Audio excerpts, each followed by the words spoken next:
छो छो गो बारे तू तो पाका छे हतरी बारे सब लड़की के फेल कइले बारे कैसे मानी पवितरी बारे।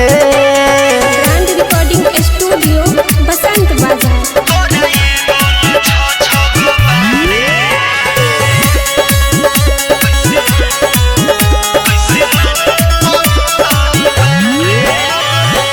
गाँव घर में सबसे नीमन तोहरे रही मानत रे चुपे चोरी चानी काटत होगे कौन रहे जानत रे। अब सही लगाइब लाल छन नम हसाई होई रे तबे जाके हमारा जखम के भर पाई होई रे। कैसे तोरा समझाई कि हमारा पक्का पपीता रे तोरा एगो न छो छो गो बारे तू तो पाका छे हतरी बारे सब लड़की के फेल कइले बारे कैसे मानी पवितरी बारे।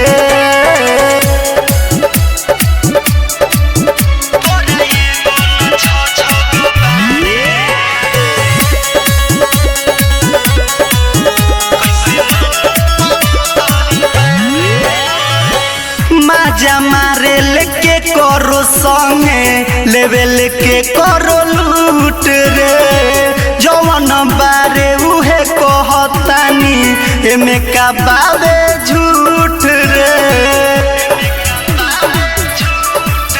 बोल बेवफा कहीं अब तोरा कि बेहाया कहीं रे सबके साथ रहे वाला परती छाया कहीं रे सहनी दिलीप के सांस में रहे इसे छल कइले बारे तोरा एगो न छो छो गो बारे तू तो साचो छे हतरी बारे सब लड़की के फेल कइले बारे तू तो पाका छे हतरी बारे। ब्रांड रिकॉर्डिंग स्टूडियो बसंत बाजार।